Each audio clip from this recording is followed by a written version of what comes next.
Et voilà, c'est bien les tout premiers numéros de l'an 2021. Et c'est l'occasion pour nous de formuler nos vœux, le meilleur aux premiers citoyens de la République démocratique du Congo. Que le Tout-Puissant lui accorde la sagesse qu'il faut pour mieux conduire notre cher et beau pays. Nos vœux aussi, le meilleur, nous les destinons au Premier ministre et à son gouvernement, au président de l'Assemblée et du Sénat et aux députés nationaux et sénateurs. Le peuple attend de vous tous des signaux forts qui tendent vers le mieux-être. Après avoir accompli ces premiers devoirs, revenons sur le plateau pour vous dire que n'oublions pas la seule devise qui anime le forum de médias. Elle est sous-tendue par la trilogie que voici. Fidélité, efficacité et régularité. C'est notre raison d'être. Passons à présent à la présentation du plateau des séjours. C'est par la gauche que nous commençons. Monsieur Robert Ngambi, je suis membre du bureau politique au Parti Lumumbiste unifié du vénérable patriarche immortel Antoine Gizenga. Je suis aussi secrétaire permanent adjoint chargé des affaires provinciales, questions électorales et idéologiques au même parti, le palud d'Antoine Gizenga. Ok. C'est Mami Abongo, je suis analyste indépendant. Bonne et heureuse année 2021 à ceux qui nous suivent ici au Congo et de par le monde. Et puis, nous avons... Corneille Moulumba, je suis membre cofondateur de l'UDPS. Avec les pionniers de l'UDPS, nous disons à la classe politique congolaise et à la classe sociale congolaise de faire un effort particulier pour beaucoup lire de la géographie et de l'histoire, puisqu'il n'y a rien de nouveau sous le soleil. Ce que nos pays vivent, d'autres pays l'ont vécu avant, et nous ne pourrons pas anticiper les événements si nous n'avons pas de référence. Donc, lisons beaucoup l'histoire et beaucoup de géographie, ça nous aidera beaucoup pour servir notre pays. Ok. Et puis? Je m'appelle Saïl Mbalanga Baudouin. Je suis directeur responsable du journal La Tchopo, ancien parlementaire. J'ai un message adressé au président de la République. Meilleurs vœux, monsieur le président de la République. Meilleurs vœux à tous les politiciens. Et je vous demanderai, excellent monsieur le président de la République, de nommer aussi de nouvelles têtes. Pas toujours le même nom, 60 le même nom, 90 le même nom, 2000 le même nom, 2020 le même nom. Non, il faut aussi chercher des éminences de au niveau des universités, des politiciens chômeurs qui n'ont jamais travaillé, pour que la République aille de l'avant. Pas toujours les mêmes noms. Allons maintenant à notre droite avec... Jean Lokaka, cadre du PPRD.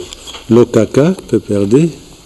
Michel Kitoko, leader du club de patriotes congolais, je suis politologue de formation. En même temps, initiateur de la dynamique politique PESA Fungola Mboka. J'en profite de ce plateau pour présenter mes vœux 2021 à tous mes compatriotes qui aiment la patrie et qui ne fait exister que par la fierté d'être Congolais. Merci. Ingénieur Kapanga Namaïra, je suis fermier pratiquant. Je suis consultant en développement organisationnel et institutionnel. Je suis aussi cadre de la société civile. J'en profite pour présenter mes vœux aux fermiers qui n'ont presque pas la parole et surtout aux mamans maraîchères. Et je réitère mon vœu de pouvoir voir la statue de maraîchère réhabilitée. Merci. Et nous pouvons continuer avec Grandi Kassende Bokabo, jurisconsulte spécialisé en droit international public de l'Université de Paris 2 et puis politiste Sciences Po Paris 1 et l'École supérieure de journalisme de Paris, avec une expérience non seulement des entreprises d'économie sociale en tant qu'administrateur, mais aussi des médias. Ok. Simon Adrien Kalenga Chidimba Kambelembele, secrétaire national, chef du département de communication, information et médias et porte-parole de l'UDPS Tshisekedi. Bonne année à tous les compatriotes. Donc à mon tour, je vous dis à vous tous là sur le plateau, bonne année. Merci. À vous et à nos familles respectives. La rubrique Les courriers du téléspectateur. Un seul courrier a été tiré au sort compte tenu du volume de matière à traiter, dont voici le contenu. Bonjour, ne pourriez-vous pas entrevoir dès l'année 2021 un rapporteur circonstancié de chaque émission qui ferait un résumé des recommandations, de points débattus et adoptés par le co-débatteur envoyé à la présidence et au gouvernement. Vos pertinentes analyses et recommandations doivent désormais constituer une banque de données à la portée des décideurs. Signé Albert Lokika. Vous avez une petite réaction brièvement sur ce que Albert Lokika vous propose? Alors, Mamie Abongo. Merci beaucoup, Monsieur Noël, pour la parole. Cela prouve à suffisance que votre émission est très suivie grâce aux analyses que chacun de nous ici émet pour l'avancement de notre pays. Moi, je voudrais proposer que toutes ces autorités qui nous suivent chargent leurs chargés de presse ou chargés de communication d'être scotchés, de suivre l'émission et à eux de faire un briefing pour leur chef et non vous demander qu'on puisse mettre sur pied un rapporteur pour rédiger un rapport à la fin de l'émission. Moi, je trouve que c'est encombrant. Donc, à eux, à nos dirigeants, de charger quelqu'un qui peut être là, suivre les différentes analyses, les différentes critiques que nous émettons et rédiger un document à l'intention de leur chef. Ok. Oui, Monsieur Gandhi. Moi, je pense que l'idée n'est pas mauvaise, mais sauf l'articulation qui peut poser problème.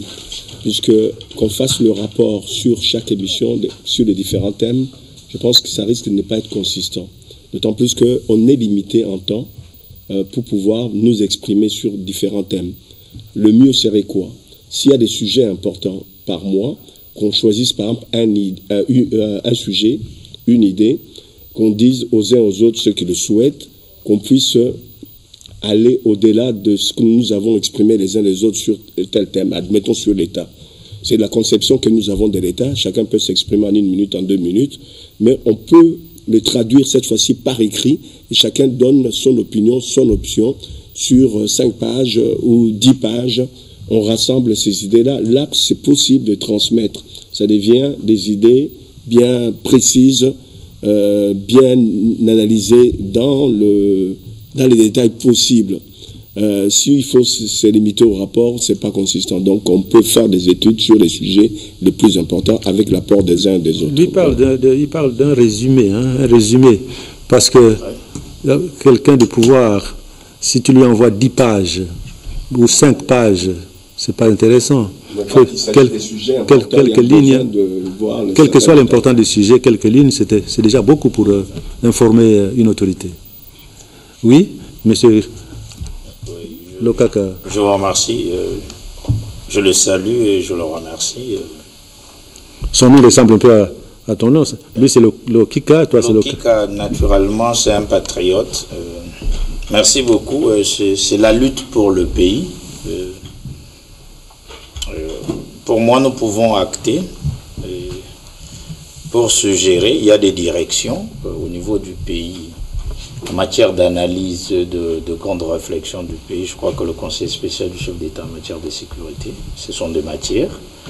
Et puis la direction d'analyse dans l'Agence nationale de renseignement. Je crois que comme pays, il est impérieux de produire une petite réflexion comme ça et soumettre aux autorités pour que ça ne soit pas la tradition orale dont nous vivons chez nous. Donc il nous rappelle seulement à une éthique élitiste Et nous pouvons prendre conscience pour voir, parce qu'il s'agit du pays et les matières sont tellement stratégiques.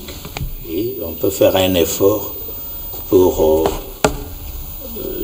déposer aux dirigeants, parce que c'est vraiment louable. Moi, je sais que c'est important et nous pouvons relever ce défi avec le temps.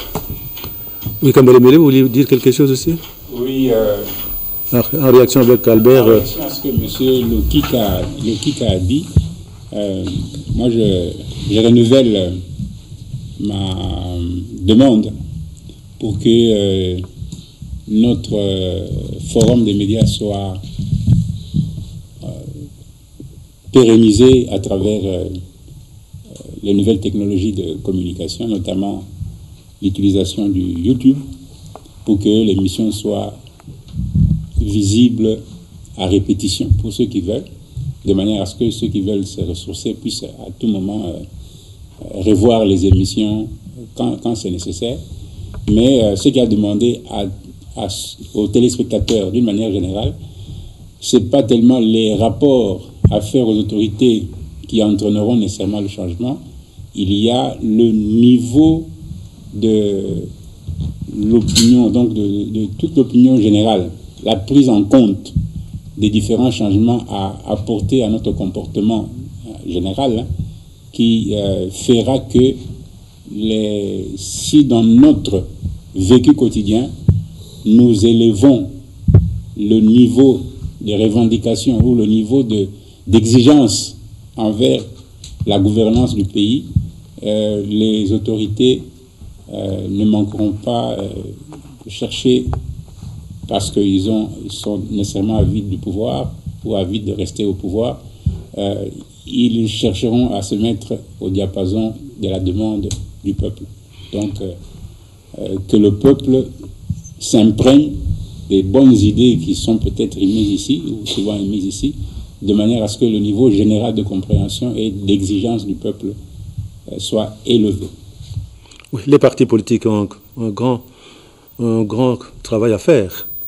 Vous êtes le porte-parole d'un parti politique à pignon sur rue. Vous avez aussi un message à transmettre à la population pour qu'elle comprenne qu'elle a des droits, beaucoup de droits. Notamment l'autoprise en charge. Ça, c'est le leitmotiv même de l'UDPS. OK. Donc, on peut clôturer la rubrique les courriers pour passer à un volumineux dossier que nous avons.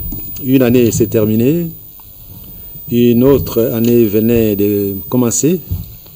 Nous ne pouvons entrer en 2021 sans faire un petit recul dans l'année qui vient de s'éteindre. Car si nous ne pouvons pas tirer des leçons sur le passé, comment serions-nous en mesure d'organiser le présent afin de projeter l'avenir? Ainsi, faisons un petit effort. Pratiquons l'exercice d'évaluation de l'année 2020. En ce qui concerne les domaines clés de la vie nationale, sur le plan politique, sur le plan sécuritaire, sur le plan culturel, sur le plan économique et social. Qu'est-ce qu'elle a été l'année qui vient de s'éteindre? Kitoko Michel, qui est politologue, qu'est-ce que vous prenez? Vous prenez quelle blanche sur le 4 que nous venons d'énumérer là-bas? Il y a le plan politique, il y a le plan sécuritaire, il y a le plan culturel, il y a le plan économique et social. Bon, au fait, il faut souligner et dire quand même un certain nombre de choses, que l'année 2020, c'est une année qui nous a, que la plupart de nos compatriotes, voire même les citoyens du monde, ont traversé dans des conditions pas quand même assez bien. Et surtout au Congo, nous l'avons martelé durant toute la période de confinement ici, qu'il y aura des conséquences gravissimes si l'on ne tient pas compte du fait que certaines provinces qui étaient affectées pouvaient être isolées, d'autres qui n'étaient pas affectées, on pouvait les laisser travailler pour pallier aux insuffisances économiques de notre pays. Ça nous a rattrapés dans la généralité de choses. Là, le Congo, non seulement que sur le plan économique, le pays n'a plus assez de moyens pour faire face aux exigences de la situation sociale du pays, de la situation d'écolage économique et des crises et persistances ici et là.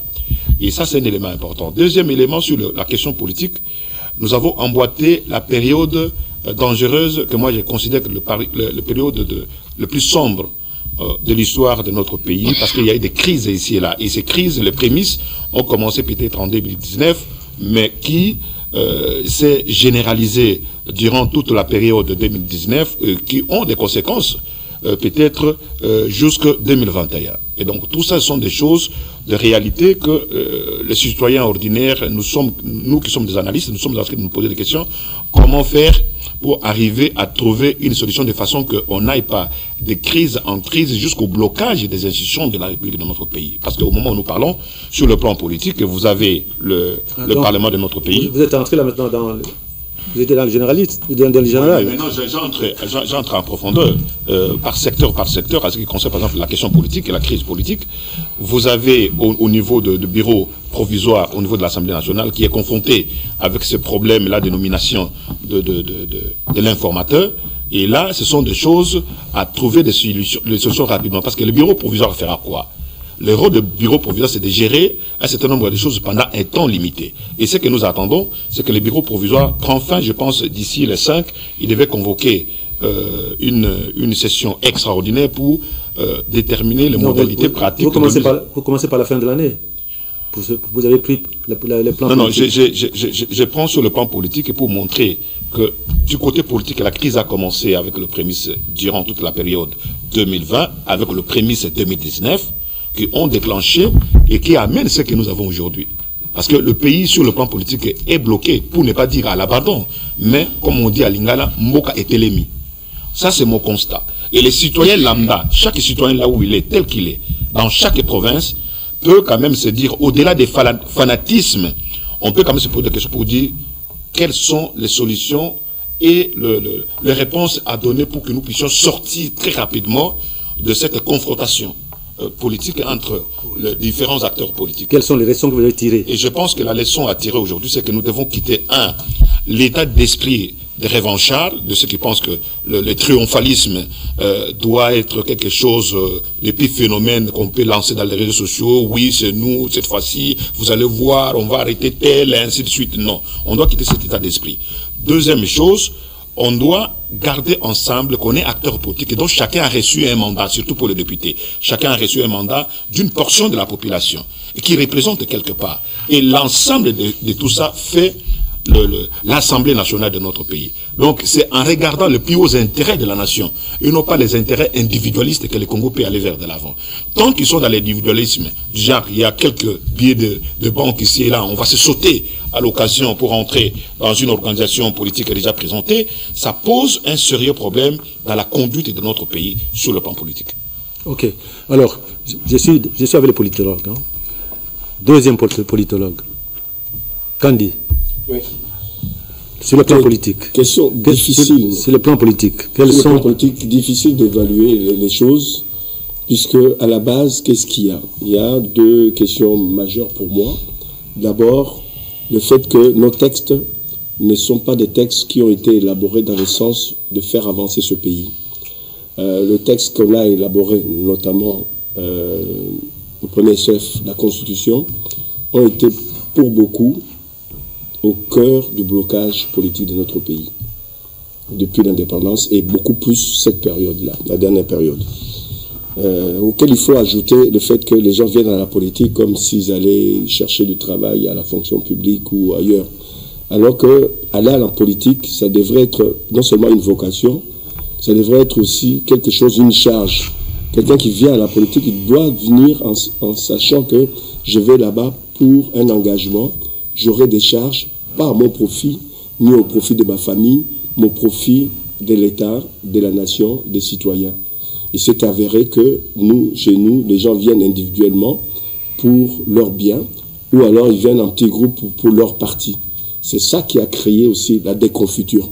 Comment des adultes, de surcroît, un certain nombre de professeurs peuvent être dans un parti, dans un groupe de partis, ou en dehors de partis, qui viennent se battre pour un individu. Alors que le combat politique, c'est un combat politique pour l'État, pour la nation, pour le peuple. Et c'est ça qui a fait qu'il y a eu une distorsion, c'est-à-dire un décalage entre la réalité qui devrait être la réalité politique et des hommes politiques, acteurs des actions sociales, des actions économiques et autres. C'est pour ça qu'on a perdu de vue l'essentiel qu'il fallait pour le peuple, ces populations, pour aller plutôt dans des considérations partisanes. Sur le plan politique, c'est ça qui, quelque part, a dérangé et continue à déranger.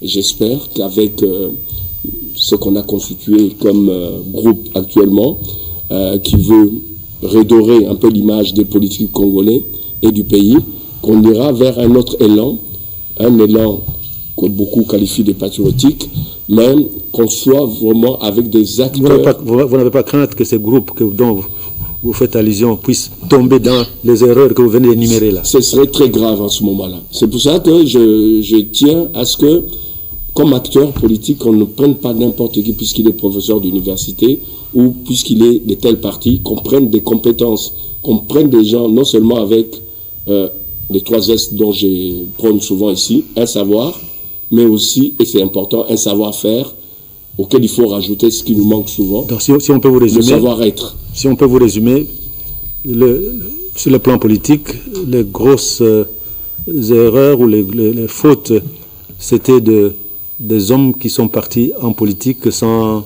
idéal. Sans idéal, c'est pour remplir leur ventre. Oui. Ok. Politologue. Je vous remercie sincèrement. Si nous prenons le plan politique qui a été entamé aussi sur le plan culturel, c'est-à-dire ce qui a pu marquer, c'est les déviances tribales. Il ne faut pas dire le déviationnisme tribal qui a engendré pratiquement toute l'année. Et si nous pouvons recadrer ça politiquement, c'est la normalisation de la vie publique. Le système politique congolais, calqué dans la Constitution, serait hybride, naturellement. Et ce qui nécessitait déjà une réponse dans le plan de développement. Je crois que c'est la réponse pour empêcher ou éviter l'hybridité du système politique congolais. Maintenant, ce qui a pu marcher, c'est la requalification de la marche de l'État. Alors, maintenant, sur le plan économique et social, je crois que Covid, qui est sans forme, connu d'une civilisation maya, et qui naturellement tuait les gens, et je ne sais pas comment ça a pris l'ampleur, mais sur le plan économique ici, c'est la guerre entre la Chine et les États-Unis.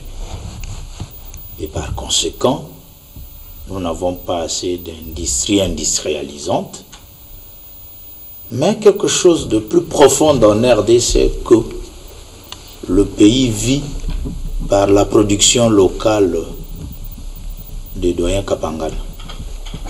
Et donc c'est un pays où, peu importe les situations, mais la population locale arrive à produire l'essentiel de sa consommation, auquel nous avons échappé aux grandes puissances. Bon, la réponse a essayé de toujours trouver, nous avons toujours la réponse dans le plan de développement, parce que là, nous allons réfléchir sur comment industrialiser notre pays, comment créer des centres d'incubation, des zones technologiques et scientifiques. Mais dans tout, ce que nous pouvons aller plus loin, c'est l'économie intelligente, ou l'intelligence dans l'économie. Et là, c'est la notion chère à Robert Ngambi sur la formation et la recherche scientifique. Donc, s'il faut relever la qualité de gens, parce que le respect des textes, c'est aussi la qualité de personnes.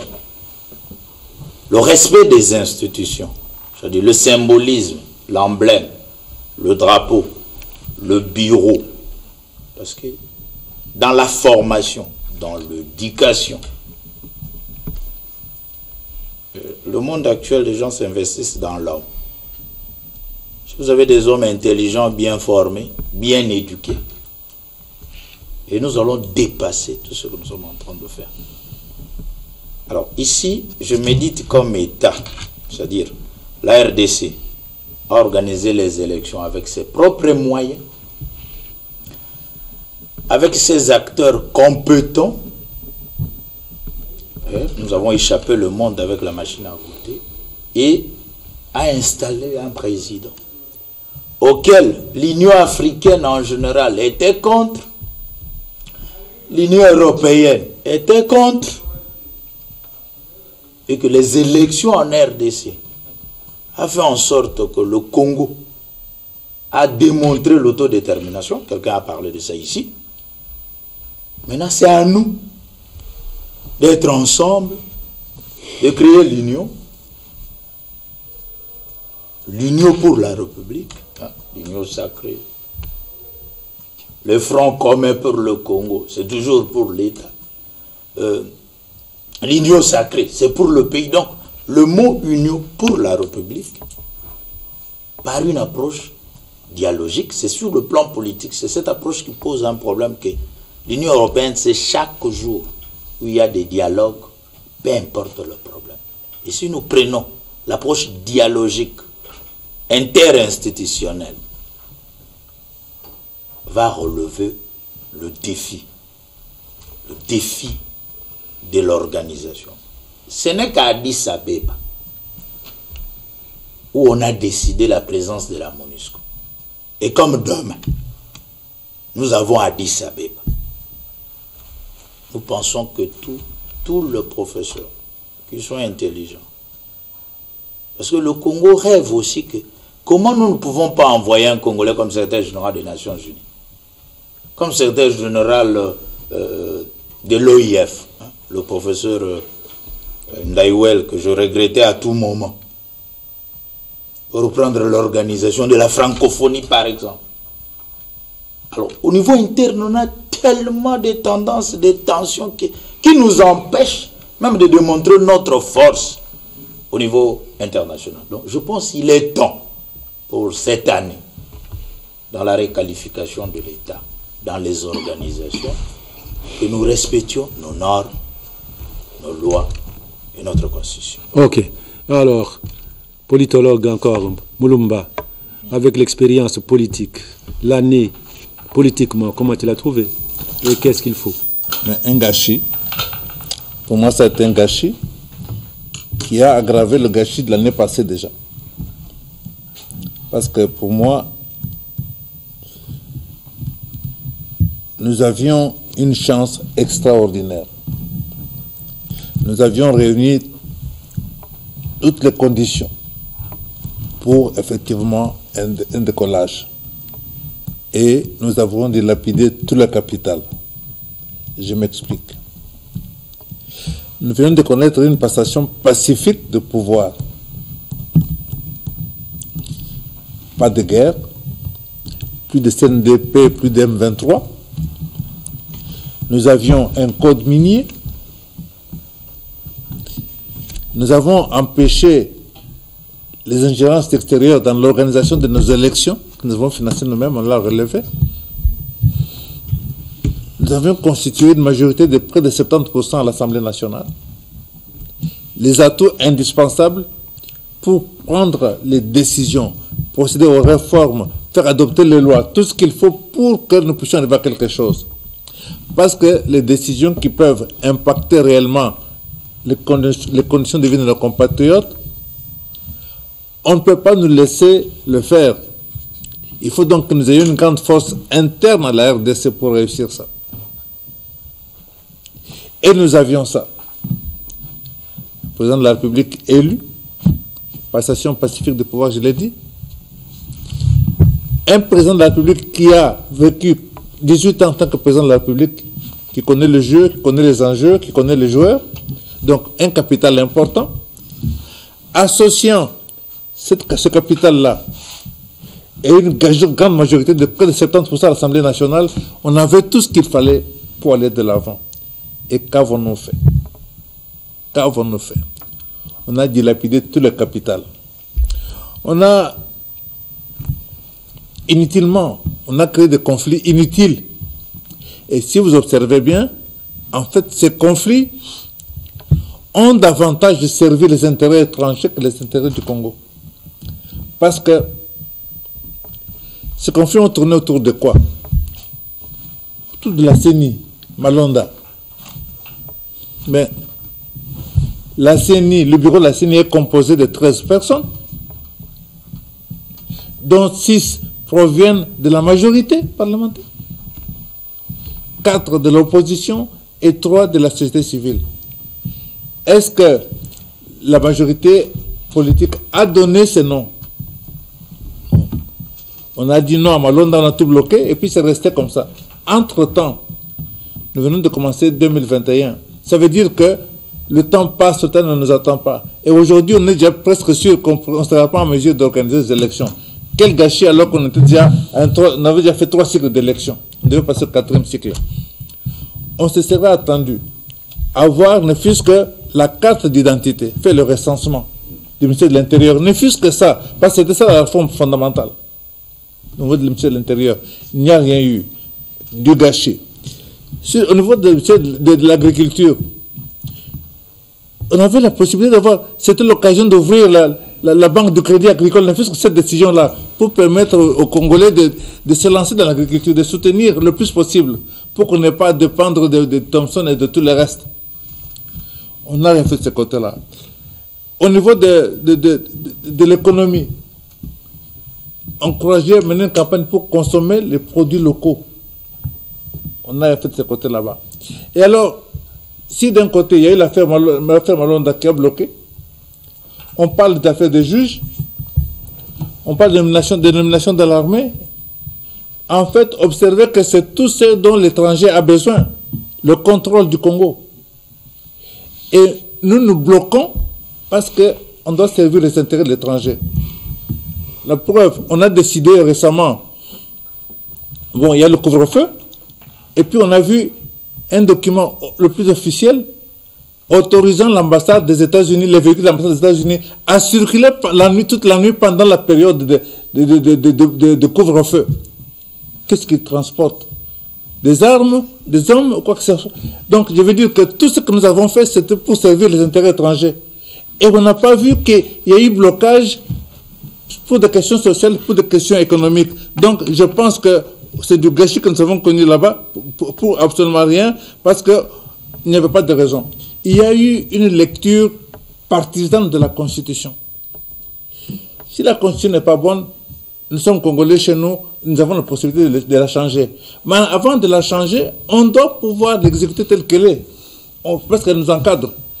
On ne décide pas de passer outre, parce que sinon, on crée des questions de conflictualité. Lorsqu'on va se rentrer dedans, parce que les uns interprètent, chacun interprète à sa manière la Constitution, on va se bagarrer, on va tout détruire. Lequel de nous a suffisamment de force pour gagner, alors on va recourir à l'étranger. Et voilà que nous allons nous affaiblir nous-mêmes en faisant venir les étrangers pour venir nous soutenir, ce qui est absolument dommage. Je pense que cette année, comme l'année passée, on s'est mis à détruire un peu les fondations des acquis importants. On a permis les ingérences extérieures. Si nous laissons entrer les étrangers chez nous, décider avec nous, pour nous, comment est-ce qu'on peut s'en sortir. Nous avons évoqué le cas de MONUSCO, que l'on pensait partir, parce qu'il y a eu un président de la République, du roi de la tribune de les États-Unis, qui avait demandé le départ de la MONUSCO. On l'a vu, la MONUSCO renouveler le mandat une première fois, et puis une deuxième fois. Et pourtant, chacun sait que c'est une armée étrangère. Notre souveraineté, elle est où dès lors que nous acceptons que des puissances étrangères viennent et décident pour nous, décident avec nous et fassent ce qu'ils veulent de nous. Donc, je pense que, en gros, on a fini par faire éclater la coalition. Cette majorité de 70% là, on a fini par la faire éclater pour rien. Parce qu'on la remplace par quoi? Une majorité est une majorité. Elle vous permet de décider. Je n'ai pas vu à quel moment que les décisions importantes ont été soumises à cette majorité qu'elle n'a pas adoptées. Aujourd'hui, on l'a fait éclater. On l'a fait éclater. On a quoi aujourd'hui? On va voir quoi demain? On n'en sait rien. Donc, quelque part, pour moi, 2020 comme 2019, c'était un grand gâchis parce que pour moi, nous avions des atouts qui vont nous permettre de booster notre pays. Ok, Maïnda, vous avez, vous regardez maintenant quel plan politique ou plan culturel ou plan sécurité? Un peu de tout, mais je ne vais pas approfondir l'aspect politique. Les politologues l'ont suffisamment fait.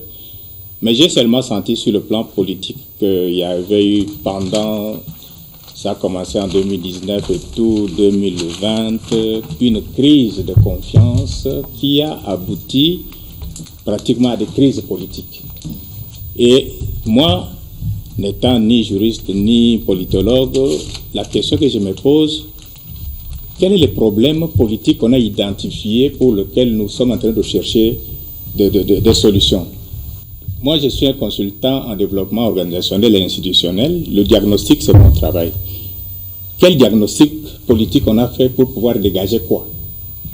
Parce qu'à la fin, on peut se poser la question de savoir quel est franchement le problème politique, le problème du Congo.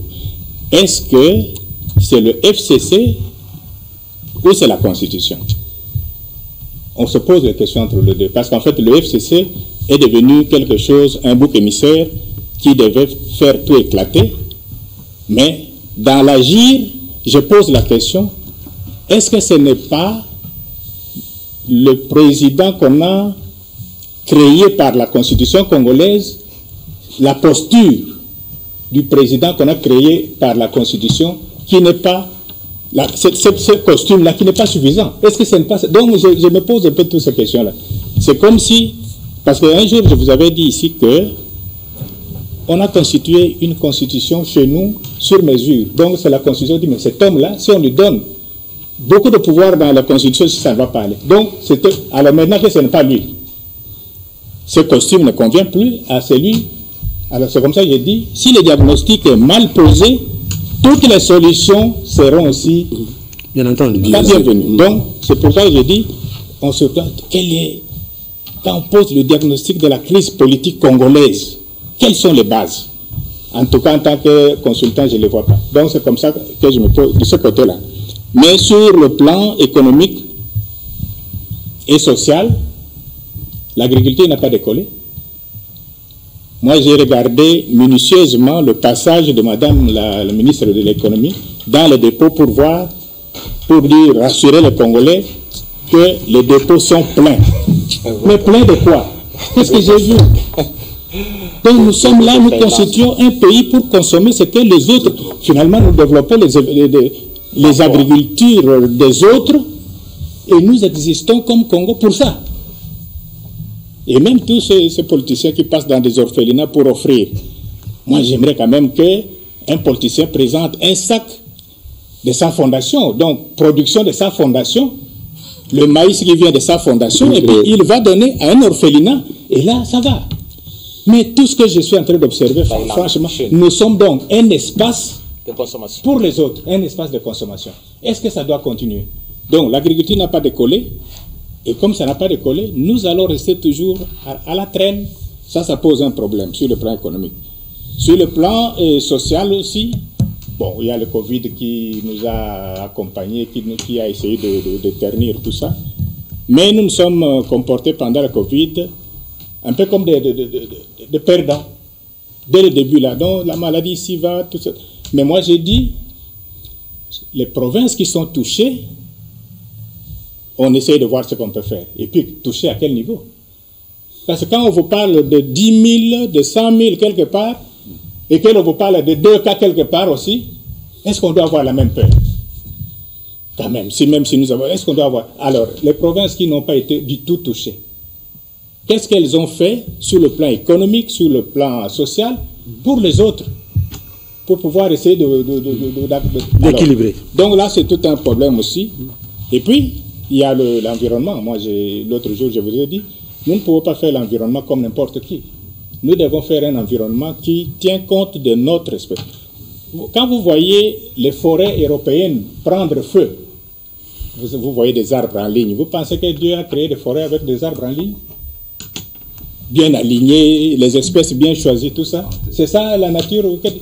Les gens ont développé leurs économies avec leurs forêts et puis finalement ils se sont rendus compte qu'il n'y a plus de forêts. Qu'est-ce qu'on fait? On crée des forêts. Mais nous, je ne sais pas si vous faites l'intérieur du pays. Nos forêts sont vierges. Et nous n'en faisons rien. Tout ce que nous pouvons faire maintenant, là j'insiste pour pouvoir dire 1 milliard d'arbres. Il faut que ce soit des arbres fruitiers. Parce qu'en fait, les autres arbres que Dieu nous a donnés sont toujours là. Mais il faut que ce soit 1 milliard d'arbres fruitiers, d'avocatiers et tout ça. Et là, ça peut quand même un peu faire quelque chose par rapport à notre économie. Parce que c'est très, très, très important pour nous. Et puis, il y a encore... bon, c'est la Covid, encore une fois. Mais moi, je me dis, l'année 2020 était prévue comme année de l'action. À la fin de 2019 et au début de 2020, nous devions quand même avoir une liste des actions qui étaient attendues. La Covid n'est intervenue qu'au mois de mars. Janvier, février, moi j'attendais une liste des actions qui étaient programmées. Et qu'on n'a pas pu, et puis maintenant, qu'on arrive à la fin, on devait dire, voici les actions qui allaient faire. Ce qui allait faire l'année de l'action, c'est telles actions de poigne, et puis, mais comme on ne les a pas fait, maintenant on fait quoi? On rebondit, non? Ce qui n'a pas été fait, maintenant nous sommes en train de faire l'évaluation, il faut qu'on revienne maintenant à dire quelles sont les actions qui allaient constituer l'année de l'action que l'on va maintenant reconduire en 2021. Peut-être que ça va venir, le gouvernement pourra nous dire quoi. Donc voilà un peu ce qu'on peut dire de ce... Mais sinon c'était une année, moi franchement j'ai attendu et ça, on attend. Ok. Monsieur que vous pouvez attendre un peu, Madame Abongo. Le social, vous savez, avec l'avènement de la Covid-19, avec une situation économique précaire, nous avons connu le confinement. Et le confinement, là, et la maladie aussi, a apporté un choc brutal dans l'activité économique. Et on a connu aussi, sur le plan économique, la vulgarisation du code minier revisé. Et dans son article 220, on accorde des allègements fiscaux aux sociétés minières. Et vous êtes sans ignorer que la fraude minière, les activités illicites ont aussi amené à un certain aménagement des recettes nationales. Et sur le plan politique, bon, beaucoup ont épilogué là-dessus, mais vers le mois de mai, nous avons connu un procès du siècle, si je peux dire, qui a mis fin à la République des Intouchables. Et je vous épargne de beaucoup d'éléments. Et vers la fin, nous avons eu le discours du 6 décembre. Le discours du 6 décembre qui a amené aux consultations nationales. Et après ces consultations, il y a eu encore un autre discours pour nous parler de tout ce qui a été dit dans les consultations, entre autres la séparation des deux plateformes. Et ce qui a conduit, il n'y a pas longtemps, à la nomination de l'informateur.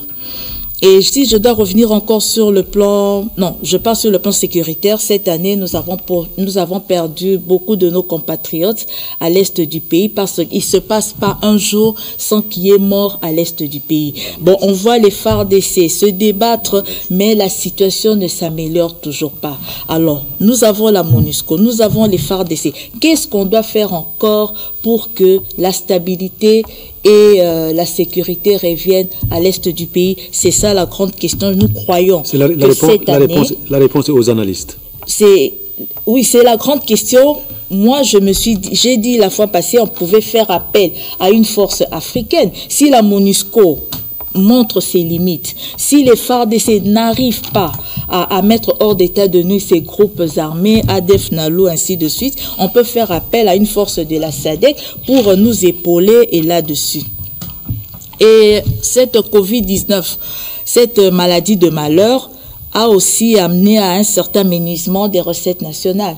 Vous êtes sans ignorer, avec le confinement, si je dois me répéter ainsi, a ralenti aussi l'activité économique dans notre pays, alors qu'on avait pris un certain élan. Mais les mesures de confinement, c'était bien étudié, c'était bien étudié, les mesures de confinement. Ce n'était pas étudié, c'est comme si nous avons fait du copier-coller. Parce que la Covid est arrivée à Kinshasa. Chez moi, à la Mongala, il n'y avait pas encore la Covid. Au Sankourou, il n'y avait pas encore la Covid. On devait laisser les provinces qui n'étaient pas concernées par la Covid fonctionner normalement. Dès lors qu'on a pris une décision de manière qui a touché toutes les provinces, et ces provinces-là qui étaient en pleine activité devaient aussi s'y conformer. Or, on devait confiner Kinshasa, parce que Kinshasa, c'était l'épicentre de la maladie, et laisser les autres provinces fonctionner normalement. Et c'est ce qui a amené un coup dur à notre économie. Nous avons connu ce ralentissement, et comme conséquence, beaucoup de travailleurs ont connu des congés techniques. Et si je dois atterrir sur le plan social, on ne nous a pas fourni l'eau de qualité, on ne nous a pas fourni l'électricité de qualité. Et M. Noël, vous êtes sans ignorer que la fête de la Nativité et le réveillon, nous l'avons passé, certaines communes l'ont passé dans le noir. Absolument. On n'a même pas eu le temps de suivre le message du couple présidentiel, le discours du 31 décembre, simplement parce que nous étions dans les noirs. Et personne, pour lever le petit doigt, poser la question, qu'est-ce qui se passe avec nos deux entreprises, la SNEL et la Régie des eaux, qui se comportent comme des électrons libres, qui n'ont de comptes à rendre à personne, alors que ce sont des entreprises qui sont redevables vis-à-vis de la population. Et je viens sur le plan politique pour parler de l'événement. Le dernier événement, c'était la conférence des gouverneurs. Moi, personnellement, ce qui m'a tiqué dans cette conférence, M. Noël, vous savez, le président de la République, c'est l'homme le mieux informé.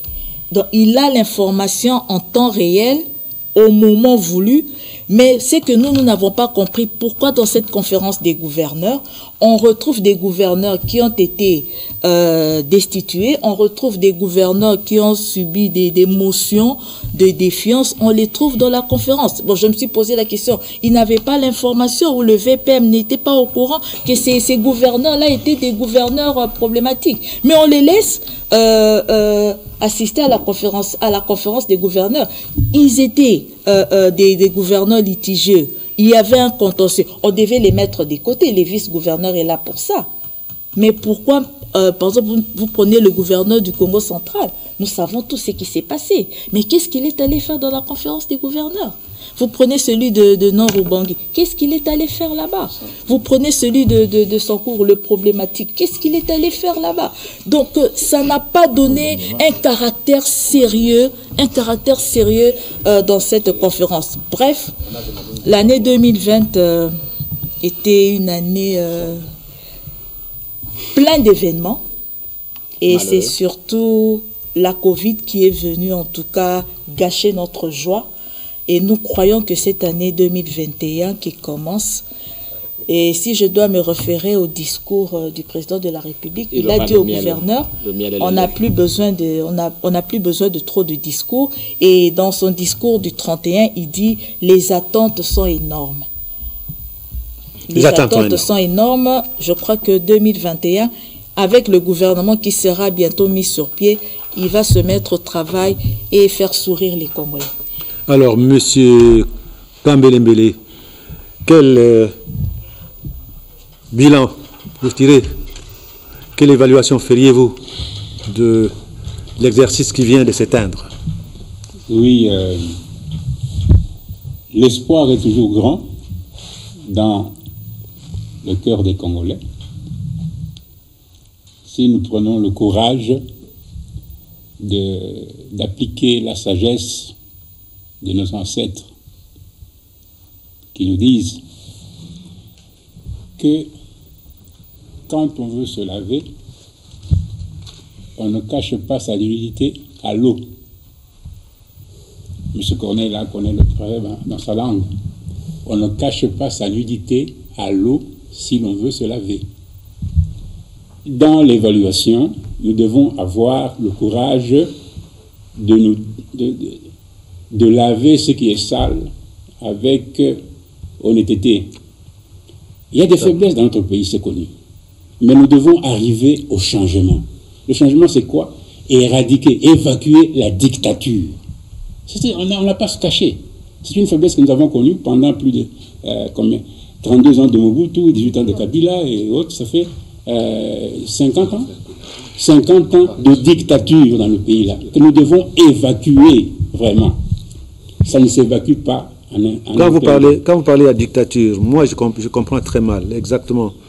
Jusque-là, depuis la passation des pouvoirs pacifiques, la dictature s'impose à quel niveau? Mais la dictature, c'est un système. Ça ne part pas dans toutes ses ramifications d'un seul trait. Il y a sûrement de séquelles qui continuent quelque part, qu'on doit petit à petit arriver, dont on doit arriver petit à petit à s'affranchir. Nous sommes en train de chercher à ce que notre pays sorte de l'immobilisme qui était causé par la dictature, qui vient à peine d'être, disons, dont le développement a été entamé il n'y a pas très longtemps. Donc, l'avènement de l'UDPS augure la naissance d'un État librement indépendant et démocratique. Et cela se constate dans la population, dans la manière où tout le monde se sent à l'aise, tout Congolais en tout cas se sent à l'aise de l'avènement de cette République.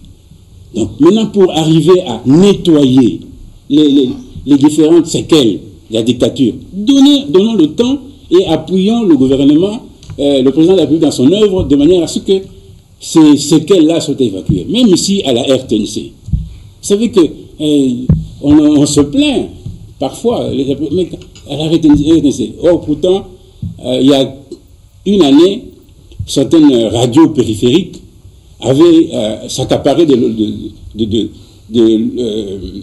l'opinion congolaise. Maintenant, la RTNC est en train de revenir au devant de la scène. Les radios étrangères n'ont plus la même influence, vous savez, si vous ne comparez que sur le plan des médias. Aujourd'hui, comme nous parlons là, ça fait que la population congolaise est plus encline à venir écouter la RTNC, suivre la télé congolaise, parce que le langage est libéré, la parole est libérée. Alors, ne restez pas, vous qui êtes de la RTNC, ne soyez pas dans la peur qu'on vous avait inculquée par le régime passé.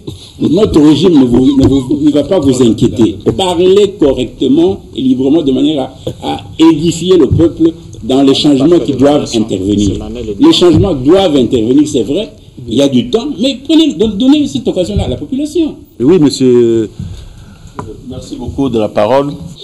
Surtout le plan ici politique, économique et tout, il y a eu beaucoup de ratés, Lorsqu'on dit beaucoup de ratés, c'est-à-dire qu'on ne dérange pas l'autorité du pays, on respecte l'autorité du pays. Qui aime bien chante bien. Hein? Nous sommes venus ici pour échanger parce que c'est notre pays. Je n'irai plus à Brazzaville. Je sais que ma fille travaille là-bas. Tant mieux, elle doit se débrouiller à Brazzaville, c'est sa vie. Mais moi, je vais continuer à nourrir et mes enfants et mes petits-enfants jusqu'à ce qu'ils soient responsables. C'est ça l'Africain. C'est ça l'Africain. Hein, vous comprenez? Alors, la nourriture n'est pas à la portée de tout le monde. Ça, c'est le social. Franchement, la nourriture est très compliquée pour attraper ça. Et quelle nourriture? Ce n'est pas la nourriture où vous allez parfois voir mes petits-enfants à Massina ou à Tchang ou là-bas, les petits ventres gonflés avec le foufou et le maïs sans viande. Ce n'est pas ça la santé. Là, on remplit le ventre.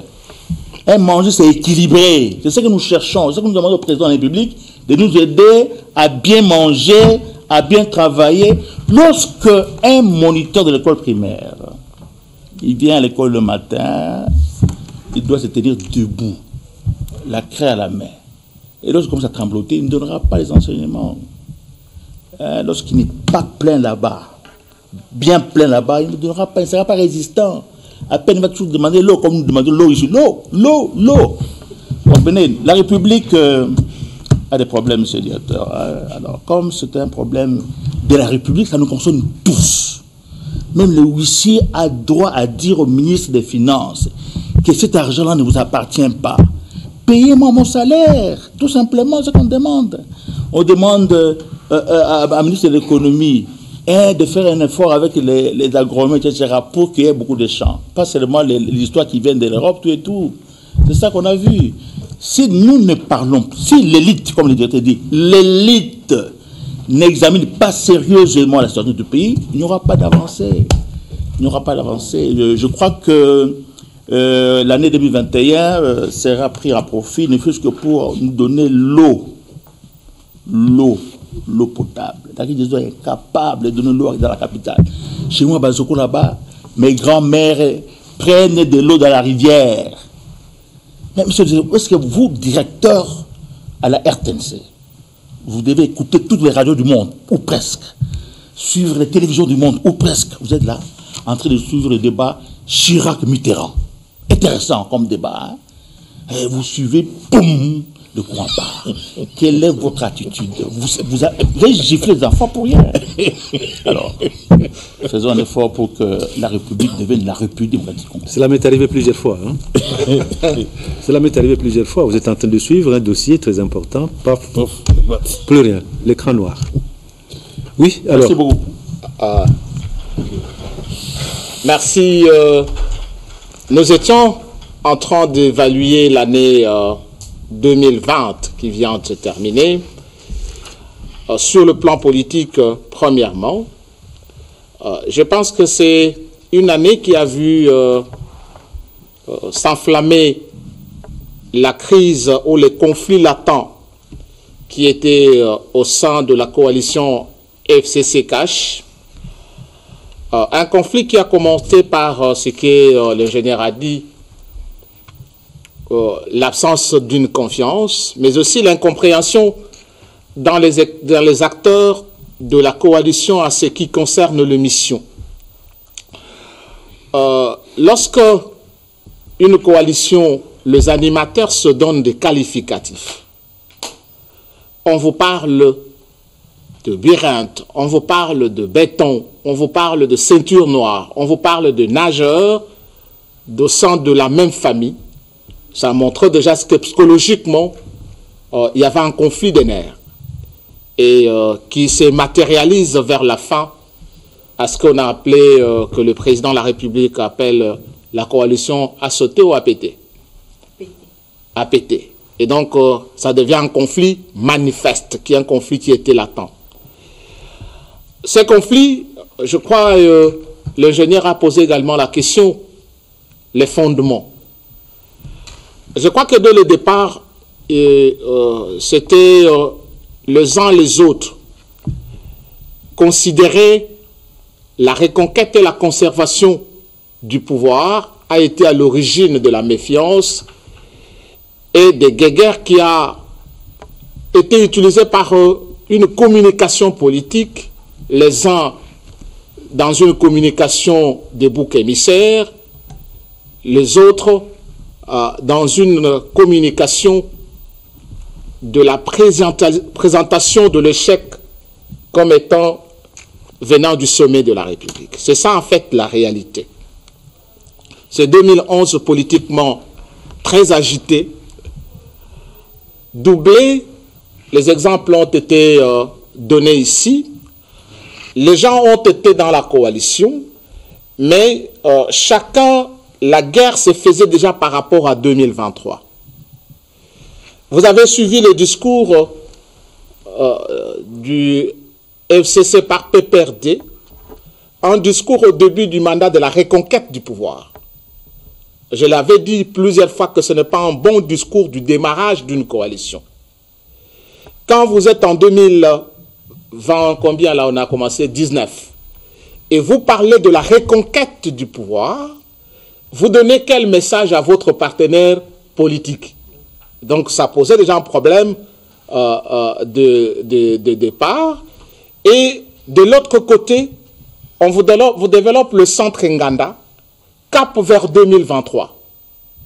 Et donc la guerre qu'on présente comme qui va exacerber le conflit politique, c'est la guerre de la conservation en 2023 et de la reconquête en 2023. Est-ce que les gens partenaires dans un même dans un couple, mais chacun ça va déjà à la reconquête, à la conquête et à la conservation du pouvoir en 2023, il était normal que les déchirures, les fissures politiques, les incompréhensions qui naîtraient de tout genre ne devraient qu'être amplifiées et exacerbées. Voilà ce que simple fait de Malonda, ça s'enflamme. Proposition Minakou Sakata s'enflamme. Vous avez marche de l'UDPS contre marche de UDPS FCC, comment on l'appelle, PPRD FCC. C'est ça la logique, parce que le discours du départ montrait déjà un conflit des nerfs avec la reconquête et la conservation en 2023. C'est ça qui amène aujourd'hui. Alors on dit, ben, en résumé, le rapport de force qui a été mis entre les deux groupes, le plus fort devrait prendre le dessus sur le plus faible. Or, la FCC comptait sur la majorité parlementaire et donc sur la position du Premier ministre. Pour vous, quelle a été l'année? Comment est-ce qu'elle... Permettez, je termine par là. Or, à travers le monde, il est remontré que lorsqu'il y a conflit entre le Premier ministre et le Président de la République, rarement le Premier ministre est sorti gagnant d'un conflit qui oppose le Premier ministre au Président de la République. C'est tout ce que nous sommes en train de vivre aujourd'hui. Je ne suis que dans l'analyse, comme analyste. Je ne suis pas encore dans le palou. Et donc, ça, je fais la politique. Donc, tout ce que nous voyons aujourd'hui, ça s'analyse en termes de ça. Les deux poids qui devraient cohabiter, c'est-à-dire le Premier ministre et le Président de la République, à travers l'un avec Cash derrière, l'autre avec FCC derrière, ces deux rapports de force aujourd'hui fait que personne ne peut tromper que le président est en train de prendre le dessus sur le Premier ministre, et donc Cash est en train de prendre le dessus sur FCC qui avait comme élément d'avant-garde le Premier ministre en termes de ces conflits. Voilà en fait, donc sur le plan politique aujourd'hui, ça crée un déchirure. En nous projetant... Donc sur le plan politique, l'année a connu l'échec. L'échec, c'est conflictuel, trop de conflits. Alors, vous en avez également, en histoire, on nous dit qu'un conflit peut commencer d'ordre social pour se transformer en crise économique, et de la crise économique, elle peut se transformer en crise politique. Absolument. Et donc, avec Covid-19 qui envenime, qui trouve une crise politique, vous pouvez en mesurer les conséquences. L'économie ferait quoi pendant ce temps de méfiance politique, crise politique, des crises sociales avec Covid qui paralyse l'économie?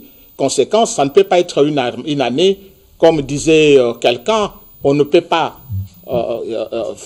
construire un paradis social dans un désert économique. Et donc, sur tout le plan, on a juste colmaté, essayé de pouvoir sauvegarder l'essentiel. Le plus essentiel qu'on a fait, c'est de dire, malgré les difficultés, on a réussi à ne pas encaisser des arriérés de salaire, au moins pour ce qui concerne Kinshasa, la capitale. Et même si ça peut se payer cette fois-ci avec un peu de retard, on payait les 15, les 20.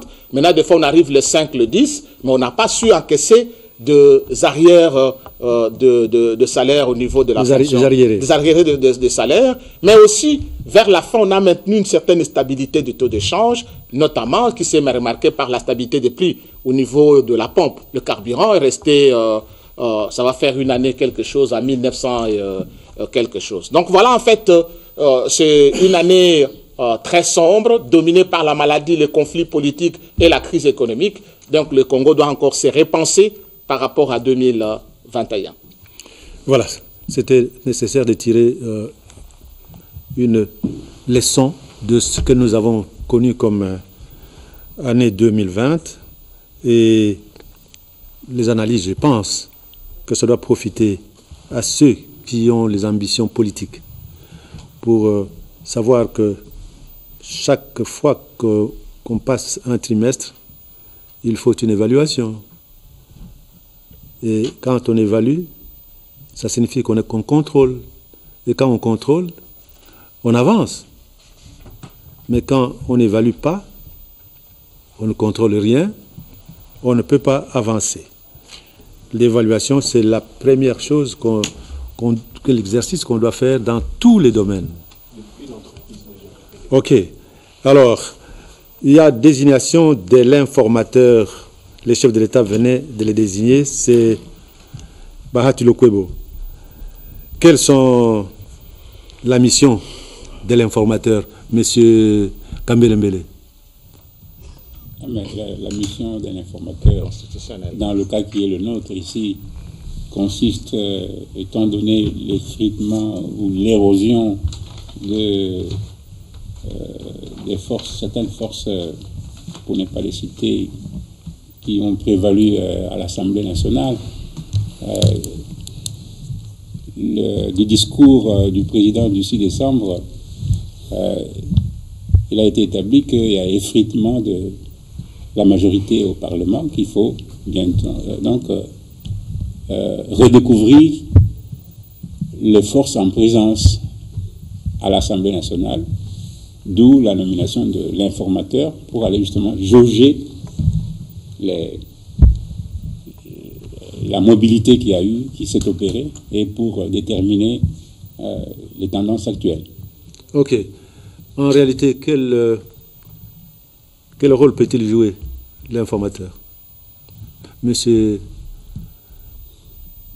Corneille? Oui, d'abord, c'est une très mauvaise décision, la nomination de l'informateur. Et même une décision dangereuse pour notre pays. Pourquoi? Je m'explique. Lorsque une majorité change au Parlement,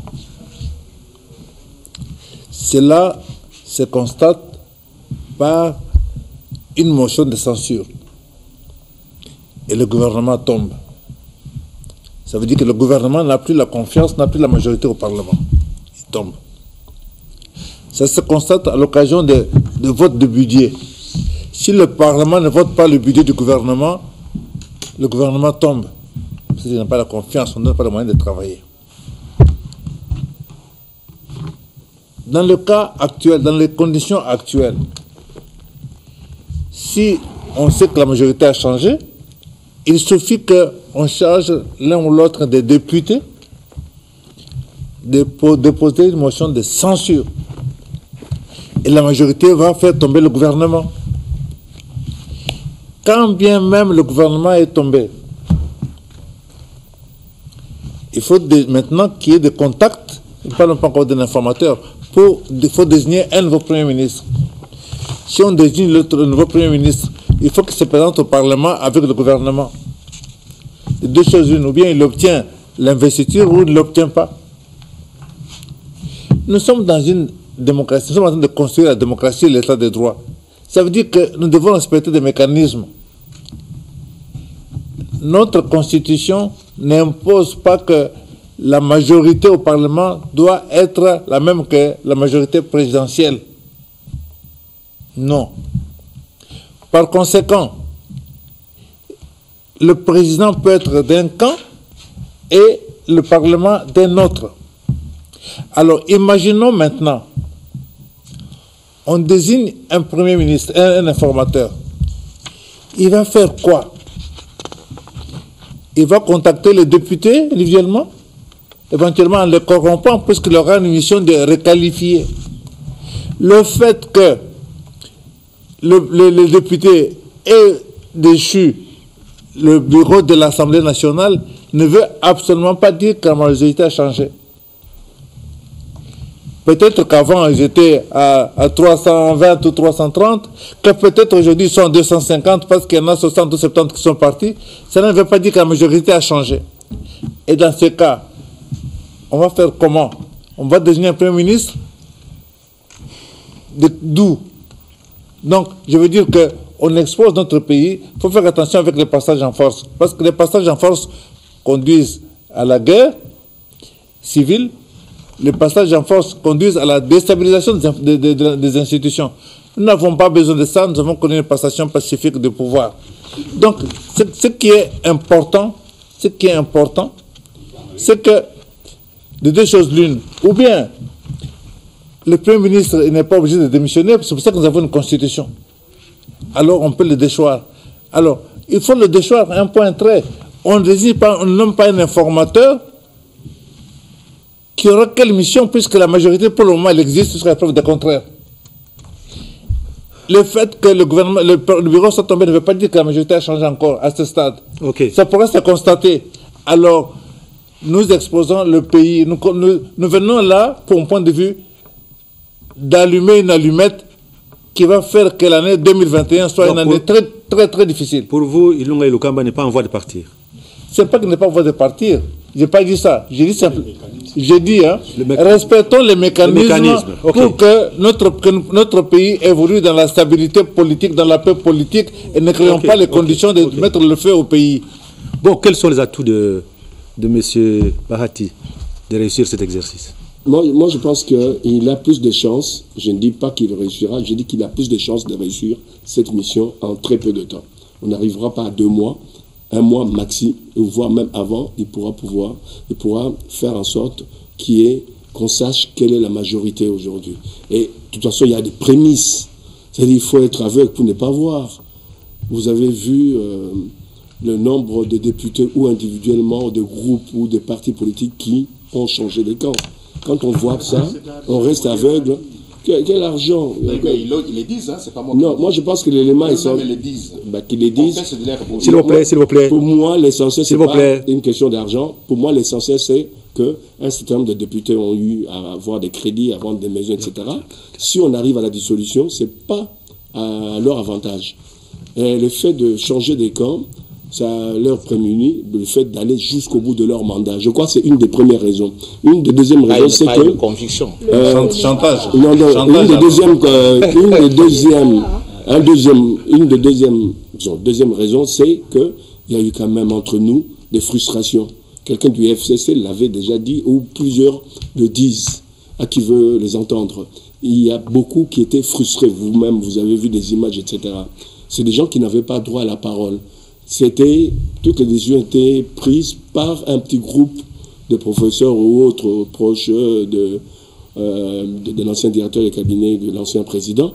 Donc ces frustrations aussi sont une des raisons qui ont fait que ces gens traversent de l'autre côté. Donc on peut aller au-delà. C'est-à-dire pour être éligible... L'inconstance des Congolais ne date pas d'aujourd'hui. Hein. L'inconstance, on le sait. C'est-à-dire la transhumance, on sait de tout temps, depuis les années 60, etc. Ils ont toujours été dans cette configuration. Donc sachez que ces gens-là, ils pensent aussi à au prochain mandat, à leur survie politique, au prochain mandat. Ils disent, si on est en dehors de l'Union sacrée, il y a plus de fortes chances que nos populations, les populations qui les avaient élus, disent, voilà les gens qui ne veulent pas qu'il y ait des avancées au niveau du pays. Voilà les gens, on va les pointer du doigt. Non, vous verrez, dans quelques semaines, on parlera un autre langage. Ok. Alors, Monsieur Saïlé, quels sont les atouts dont dispose Bahati pour réussir la mission? C'est compliqué, hein, la politique chez nous. Hein. C'est très compliqué. Je peux parfois me prononcer alors que c'est juste le contraire.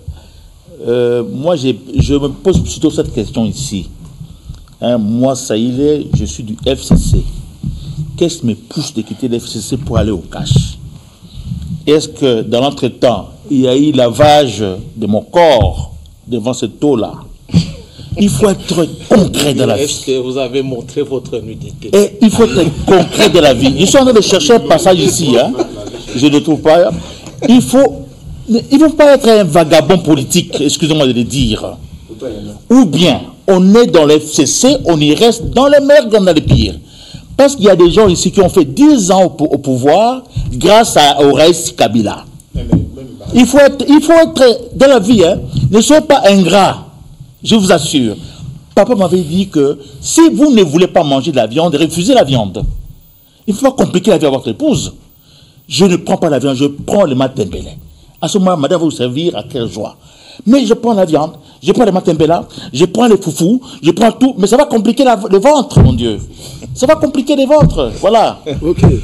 Alors, monsieur Kitoko, en observant la scène politique, quels sont les atouts dont dispose Bahati pour réussir la mission lui confiée par les chefs de l'État? En fait, les éléments véridiques qui me montrent sur le comportement politique de Bahati Lukobu, c'est le fait qu'en permanence, il est à la recherche d'un pouvoir quelque part. Il s'est battu bec et ongle pour être le président du Sénat. Il n'a pas pu. Il n'y a pas si longtemps même, lorsque le président Joseph Kabila est venu au Sénat, il est allé le voir, il a même fait une photo avec. Pour dire, je suis à votre recherche. Mais on me complique la vie par le fait que pour vous atteindre, ça devient difficile. Récemment, ce sont des faits réels qui parlent. L'instabilité politique commence par l'instabilité mentale. C'est très important. Lorsque quelqu'un est à la quête d'un pouvoir qu'il n'a pas pu obtenir à un moment donné... Alors, selon vous, il n'a pas d'atout pour réussir sa mission? Non, pour le moment, je ne vois pas d'atout sur base de l'évaluation de la personne et tel qu'il est en train d'opérer sur la question politique de ce pays. Ça, c'est un élément important. Deuxième élément, lorsque je vois que le président de la République désigne, pas nommé, parce qu'il doit les nommer par ordonnance, désigne Bahati Lukwebo en plein mandat, en pleine législature. Alors la Constitution est claire là-dessus pour dire que si après les élections, le président de la République nomme le Premier ministre au sein de la majorité parlementaire, si cette majorité n'existe pas, il confie une mission d'information en tant qu'informateur à une personnalité pour aller qualifier les coalitions à l'intérieur. Aller rechercher la coalition. Aller rechercher la coalition. Ça, c'est au début de la législature que ce travail devait être opéré. Maintenant qu'on crée les conditions qui font que l'article, selon les règlements intérieurs, qui ne permet pas la transhumance politique, qu'un député quitte un endroit à l'autre. Est-ce qu'on a expliqué ça au président de la République et pas à son cabinet? Que la plupart des députés seront coincés par le fait qu'on leur interdit, de par la loi interne, la question des règlements intérieurs, qu'ils ne peuvent pas faire transhumance. Ça, c'est un élément important. Troisième élément important, c'est qu'aujourd'hui, rien n'oblige aux députés de se faire consulter par Bahati Lukwebo. La plupart des députés, et qui ne voient pas de bon œil, et qui pensent que le combat tel que s'est déclenché la crise politique aujourd'hui, Bahati ne va pas s'imposer sur eux. Il peut convoquer, ainsi de suite, chacun peut venir ou ne pas venir. La question à se poser, comment il va-t-il pouvoir tirer les conséquences pour dire j'ai la majorité ici, mais dans la traité n'a pas pu consulter autant de députés de manière éloquente. Tout ça, ce sont des faiblesses qui montrent que non, à un moment donné, nous devons nous regarder yeux dans les yeux. Où va ce pays? Je l'ai dit ici que le pays est à l'arrêt. Moutouka est Télémi, Bandeko. Pourquoi? Moutouka est Télémi. Pourquoi? Parce que Moutouka est Télémi, chauffeur à Koussoua, nana batou, naba passager, naba boy chauffeur. Toujours Kendité. Et c'est ça l'état d'esprit de la situation du pays aujourd'hui. Jusque où? Parce que la volonté politique d'un homme politique, c'est lorsqu'il a la capacité de léguer aux enfants et nos petits-enfants la richesse. Nous sommes tous passagers, nous partirons. Maréchal Mobutu n'existe plus. Laurent Désiré Kabila n'est plus là. Vous comprenez? Etienne Tshisekedi n'est plus là. Ça devait nous enseigner. Pour dire le Ngaïmani au sommet de l'État, ce n'est pas quelque chose de conseiller. Plus grave encore, on prend le président de la République, on le fait leader d'un camp contre un autre, mon Dieu. Alors qu'il devait être le président de tous les citoyens, de ceux qui s'opposent à sa politique et ceux qui ne s'opposent pas. Mais les cas espèces, on fait de lui un président de la République. Qui dit qu'aujourd'hui, on l'a pris en otage par un camp? Mais de par les discours Lesquels? du président lui-même, de par les discours du président lui-même, qui dit quoi? Lorsqu'il fait l'apologie du départ du bureau de l'Assemblée nationale, il a dit, alors que l'Assemblée nationale n'est qu'un bureau du Parlement. Je ne vois pas les rapports qu'il y ait entre le départ d'un bureau organisationnel de l'Assemblée nationale avec les sentiments de satisfaction du président de la République par rapport à ça. Vous voyez? Donc, au niveau de l'Assemblée nationale, Noël, là je vais chuter par là. Au niveau de l'Assemblée nationale, c'est pas par là que se dégaine les responsabilités de démarrage, de décollage, voire même le développement de ce pays. C'est par les actions réelles. On a commencé avec l'année des actions. On n'a pas vu les actions, même pas des évaluations. Mais on chute sur Kissa Band à l'intersection de fin 2020 et de début 2021. À partir de quel moment ce travail aura lieu? Parce que les crises continuent à persister au sommet des institutions de la République de notre pays.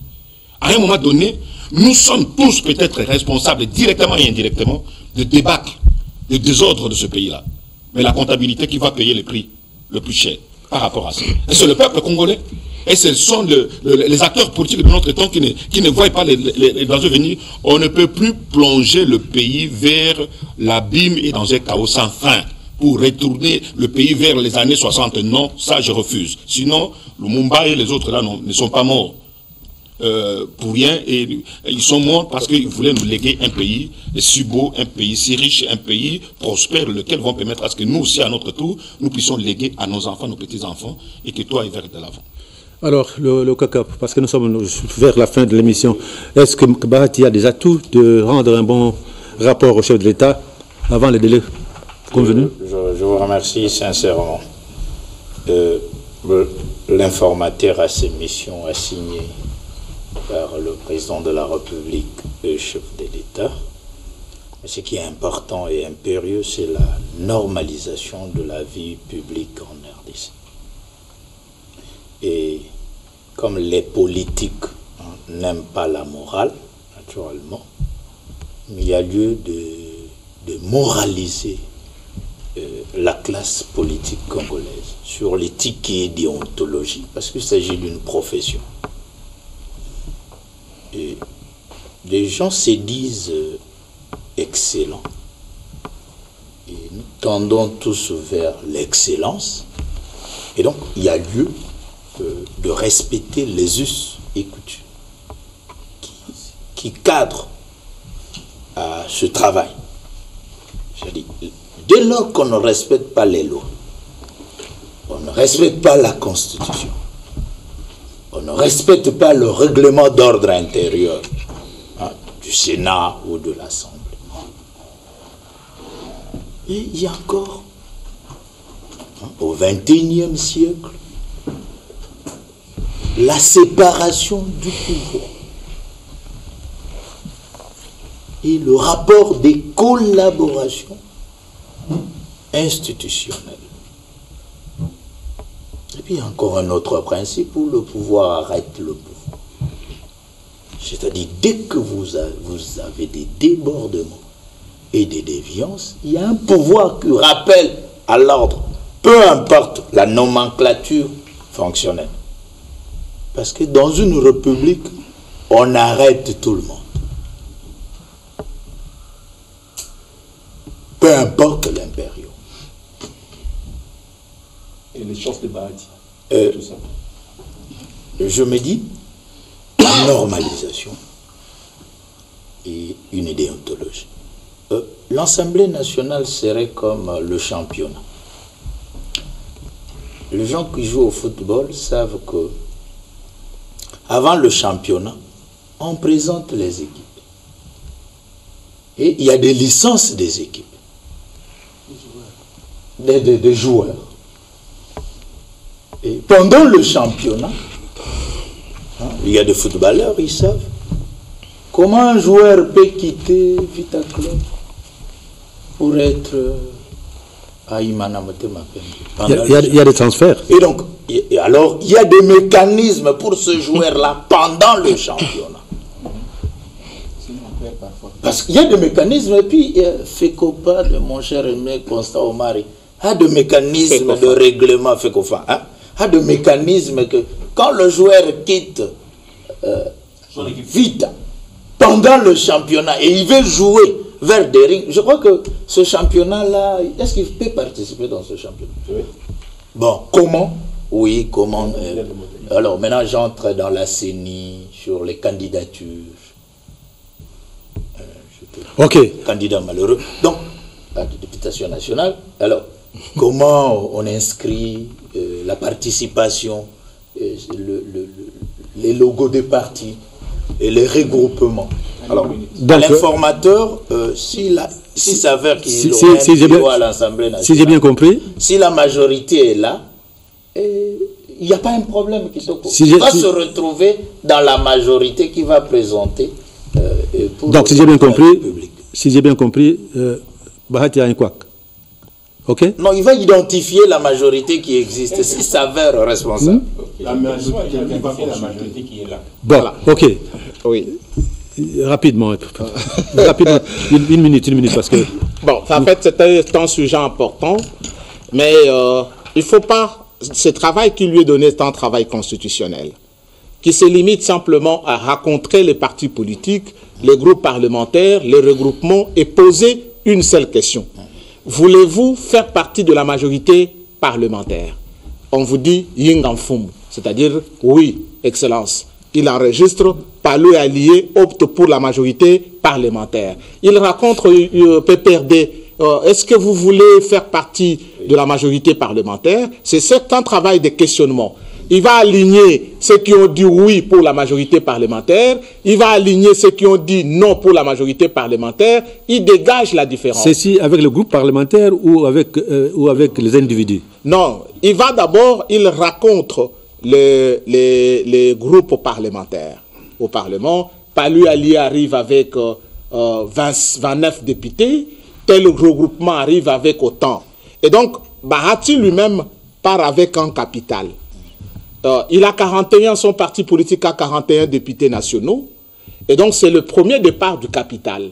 L'UDPS arrive à un nombre de députés inférieur à l'AFDC de Bahati. Si on comptabilise tous, le MCR de Katumbi n'a pas 41 députés comme l'MLC de Jean-Pierre Bemba n'a pas 41 députés. Donc tous les partis, pardon, le PPRD a 54 députés comme parti politique, 54 députés nationaux. Quand vous mettez avec Mosaïque, les Mosaïques sont d'autres regroupements, non? Ce n'est pas le même regroupement. Il y a PPRD. Okay, allons-y. Alors maintenant, c'est que les gens doivent comprendre que le travail de l'informateur, c'est le travail de poser cette question-là aux différents groupes qu'il va recevoir.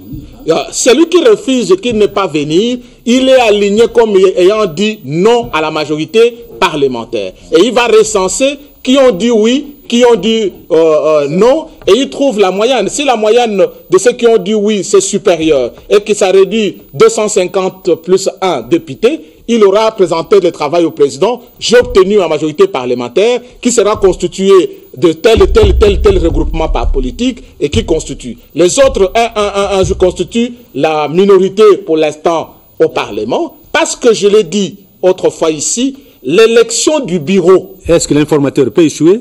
Il peut échouer. Ok. Je termine, pardon une minute. Pardon une seconde.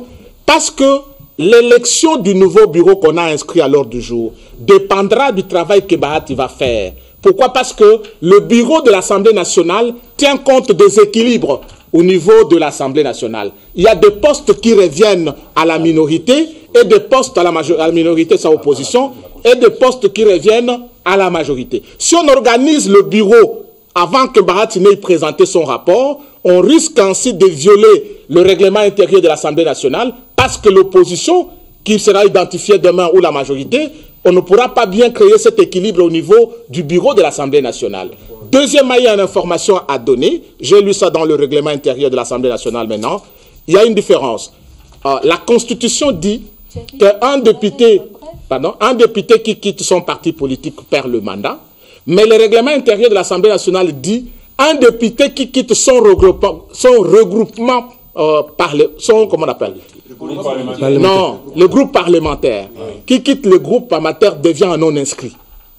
Donc il ne perd pas. Quand tu quittes les partis politiques ou le regroupement politique, tu perds les mandats. Mais quand tu quittes le groupe parlementaire, tu ne perds pas le mandat, tu deviens un non-inscrit. Ça veut dire qu'il y aura beaucoup de non-inscrits dans le contexte actuel. Et tu n'appartiens à aucun groupe parlementaire. Ça, oui. Ok. Merci beaucoup, monsieur. Rapidement. Je vais dire, cette nomination, en tout cas, n'était pas du tout la bienvenue. On devait quand même attendre... Une désignation. Bon, la désignation. Comment on peut nommer un informateur alors qu'il y a nous avons un Premier ministre en fonction? Moi, je pense, de mon avis, on devait attendre qu'il y ait le vote du bureau définitif. À partir de là, il allait se dégager automatiquement une certaine majorité et on aurait nommé maintenant ce monsieur pour qu'il vienne acter cette nomination parce que cette majorité, parce que la majorité peut basculer du côté du FCC, tout comme la majorité peut aussi basculer du côté cash. Donc on devait attendre... L'Union sacrée n'est pas encore formelle, à l'Assemblée nationale. C'est encore l'Union sacrée n'est pas encore concret, c'est encore abstrait. Donc on devait attendre le vote du bureau définitif. Là au moins on allait connaître, on allait quand même, ça allait se dessiner cette majorité là et M. Bahati allait venir tout simplement prendre acte de cette majorité. Parce qu'aujourd'hui, commencer cet informateur, commencer le travail maintenant, on ne sait pas ce qui va se passer le 5. 5, peut-être vous verrez d'autres députés traverser, rentrer dans le FCC parce qu'ils ont eu aussi des promesses de jeep, de maisons, ainsi de suite. Non, on leur a promis que s'ils votent les membres du bureau côté FCC, ils auront ceci, cela. Donc c'est trop tôt de donner la mission à M. Bahati alors que les grands enjeux sont à venir. Très bien. Okay. Non, c'est pas, une minute. S'il vous plaît. En fait, la discussion si c'est constitutionnel ou pas, ça je laisse ça aux juristes. Parce qu'au Congo, nous avons appris que les juristes, quand ils appartiennent à un camp, ils ont un langage. Quand ils appartiennent à un autre camp. Donc nous n'avons pas de juristes de camps opposés qui peuvent dire la vérité et pour dire que nous sommes opposés, mais pour ça, c'est la vérité. Ici au Congo, on ne connaît pas. Bien dit. Deuxième chose, moi je pense quand même que quelque part, M. Modeste, non, pas Modeste, l'AFDCA est en conflit avec le FCC sur base de choses là. Ça, tout le monde connaît. Donc, quelque part, on peut aussi penser que, comme ils sont en conflit, peut-être qu'il va sanctionner l'autre partie. On ne sait pas. Ouais. Ça, c'est ça le règlement de Alors, maintenant, moi je pense qu'il fallait un homme neutre qui n'est pas mêlé dans ceci ou cela. Donc, quelqu'un qui peut seulement faire son travail d'identifier ceci ou cela. Parce que là, un homme neutre au Congo, on peut en trouver. Mais moi, j'ai l'impression que quand on est partie prenante dans un conflit, je ne sais pas comment on peut se faire arbitre, je ne sais pas comment on peut se faire solutionnaire, je ne sais pas. Alors là, ça devient un problème. Mais pour moi, il y a tout de même une question qu'on peut se poser, un peu d'interrogation. Ça, c'est vrai. Ok, il y a deux arguments. Madame, vous parliez qu'on devait laisser d'abord la formation de bureau définitif et on aurait vu clair qu'il y avait majorité d'un côté. S'il y a majorité, il n'y a plus question d'informateur. Bon, il viendra simplement acter. Pardon, directeur, il faut préciser parce que c'est l'émission pédagogique. L'élection d'un bureau comme la destitution d'un bureau, les députés s'expriment en termes individuels. C'est-à-dire qu'ils votent oui ou ils votent non. Ça ne dégage pas la majorité. C'est l'informateur qui est censé dégager la majorité qui doit être constitué de partis politiques, de regroupements politiques qui sont des acteurs de du système politique. Mais dans le vote, Kambelembele peut être de l'UDPS. Mais quand il vote Robert Ngambi au bureau. Qui est mon frère. Qui est mon frère. Donc ça ne dégage pas la majorité. Ok. Mais au cas où il y a la majorité qui se décide, c'est l'informateur qui est censé dégager la majorité. Il y a un bloc qui se forme. S'il ne dégage pas, il a échoué. Et il démissionne. Nous sommes arrivés à la fin. On est arrivé à la fin. Je pense que nous sommes distraits de savoir que nous avons un grand pays et nous devrions penser grand. Nous devrions penser grand. J'ai comme l'impression,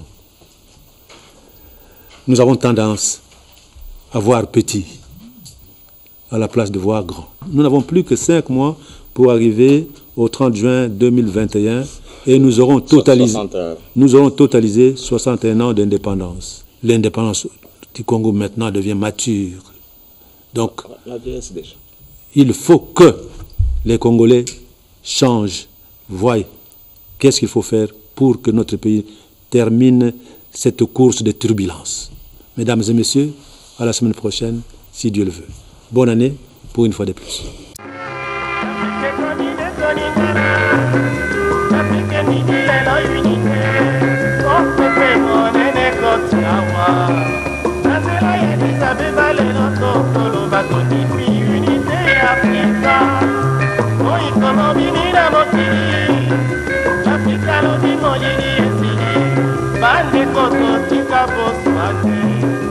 Naboyokani bodiso na tebo, tosi baba eta uni.